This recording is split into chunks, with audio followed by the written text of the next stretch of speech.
మీ పిల్లలు మీరు ఏది చెప్పినా సరే నో అంటున్నారా? నాకు ఈ పని చేసి పెట్టు అంటే ఆల్వేస్ నేను చెయ్యను అని చెప్పేసి అంటున్నారా? అయితే ఇది మీ ఒక్కరి ప్రాబ్లం కాదండి. నవ్ డేస్ ప్రతి పేరెంట్ సఫర్ అవుతున్న ప్రాబ్లమే. ఎందుకంటే మనమే కదా పిల్లలని ప్యాంపరింగ్ చేసి ప్రేమగా ముద్దుగా మనం పెంచుకున్నాము.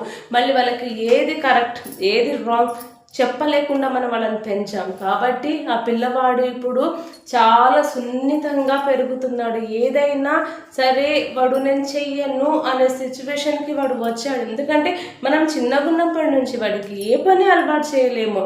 కాబట్టి వాడు నేను చెయ్యను అని చెప్పేసి అంటున్నాడు. కాబట్టి ప్రతి పేరెంట్ ఇలానే ఫీల్ అవుతున్నాడు. ఇప్పుడు పిల్లవాడు స్వతంత్రంగా నా డెసిషన్స్ నేనే తీసుకోవాలి, నాది నేనే ఉండాలి, నేను ఎలోన్గా ఉండడానికే ఇష్టపడుతున్నాను అని చెప్పేసి పిల్లవాడు ఫీల్ అవుతున్నాడు. పిల్లవాడు ఆ జోన్లోనే ఉండిపోతున్నాడు. అవునా కాదా? అయితే ఒక్కసారి మీరు ఆలోచించండి, ఊహించండి. పిల్లలు మనం చెప్పిన మాట వింటూ మన వెనకాల తిరుగుతూ మనతో నవ్వుతూ ఉంటూ మనం ఏది చెప్పినా వాళ్ళు యాక్సెప్ట్ చేస్తూ ఉంటే ఏముంటుంది?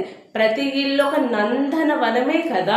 ప్రతి ఫ్యామిలీ ఒక హ్యాపీయెస్ట్ ఫ్యామిలీ కదా. ఇలా మనం నిర్మించాలి అని చెప్పేసి అంటే మనం పిల్లలకి ఏం చేయాలో తెలుసా? పిల్లలుకి చిన్న చిన్న పనులు మనం అప్పగించాలి. అంటే కోపంగా జై అవసరం లేదు, నువ్వు చెయ్యి, నువ్వు చూడు అని చెప్పేసి అలా అనొద్దు. నాన్న నాకు ఒక చిన్న పని చేసి పెడతావా అని చెప్పేసి మనం వాడికి రిక్వెస్ట్గా ప్రేమగా అడగాలి. ఆ పిల్లవాడు నేను చెయ్యను అని చెప్పేసి అంటే ఇప్పుడు కాదు నాన్న, నీకు టైం ఉన్నప్పుడు ఒక 10-15 మినిట్స్ లేటర్ నువ్వు చెయ్యగలవా? లేకపోతే షాప్కి వెళ్ళి నాకు ఈ ఐటెం తెచ్చి ఇవ్వగలవా? నీకు ఇప్పుడు వీలుంటేనే, అదర్వైజ్ వద్దు నాన్న అని చెప్పేసి చిన్న చిన్న పనులు మనం పిల్లవాడికి అప్పగిస్తే ఆ పిల్లవాడు ఫుల్ కాన్ఫిడెంట్గా ఉంటాడు.